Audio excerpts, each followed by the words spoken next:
আমরা লেজ ধরে না কান ধরে টান দিব। জামায়াতের আমির ডক্টর শফিকুর রহমান এমন বক্তব্য কেন দিয়েছেন, চলুন একটু জেনে নেই বিস্তারিত এই ভিডিওতে। তাই ভিডিওটি শেষ অবধি দেখতে থাকুন এবং চ্যানেলটি সাবস্ক্রাইব করে রাখুন। জামায়াতে ইসলামের আমির ডক্টর শফিকুর রহমান বলেছেন, রাজনীতি জায়গা স্বচ্ছ হলে গোটা সমাজ স্বচ্ছ হয়ে যাবে। তিনি মন্তব্য করেন, মাথা যদি ঠিক থাকে তাহলে গোটা শরীর ঠিক হয়ে যাবে। তখন কেউ আর দুর্নীতি বা অন্য কোনো অপরাধ করার সাহস পাবে না।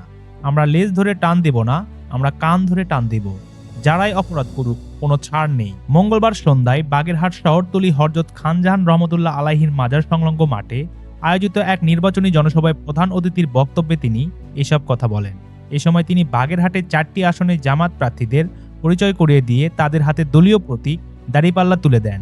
ডাক্তার শফিকুর রহমান বলেন, একদিকে মায়েদের হাতে ফ্যামিলি কার্ড দেওয়া আর অন্যদিকে সেই মায়ের গায়ে হাত তোলা, এই দুইটি একসাথে চলতে পারে না। তিনি আরও বলেন, জামাতে ইসলামীর ক্ষমতায় আসাই একমাত্র লক্ষ্য নয়, বরং দেশের সুশাসন নিশ্চিত করাই মূল বিষয়।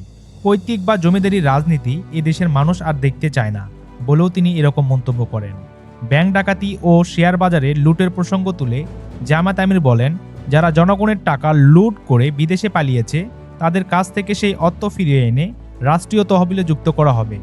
নারী কর্মীদের হিজাব ও নেকাব নিয়ে হুমকির অভিযোগ প্রসঙ্গে তিনি প্রশ্ন তোলেন, এটাই কি গণতন্ত্র? নির্বাচনের আগে যদি এমন আচরণ হয় তাহলে নির্বাচনের পরে কি হবে? সভ্য সব দেশকে বন্ধু হিসেবে দেখতে চায় জামাত ইসলামী। এ কথা উল্লেখ করে তিনি বলেন, বাংলাদেশ আর কোনো আধিপত্যবাদ মেনে নেবে না। সম্মানিত ভিউয়ার্স, নির্বাচনী সভায় এরকম বক্তব্য ঘিরে আপনার মতামত কি? অবশ্যই ভিডিওর নিচে কমেন্ট করে জানাতে পারেন। ভিডিওটি ভালো লাগলে একটি লাইক দিতে পারেন এবং আপনি যদি আমাদের চ্যানেলে নতুন হয়ে থাকেন তাহলে আমাদের চ্যানেলটি সাবস্ক্রাইব করে আমাদের সঙ্গেই থাকবেন। ভিডিওটি শেষ অবধি দেখার জন্য ধন্যবাদ।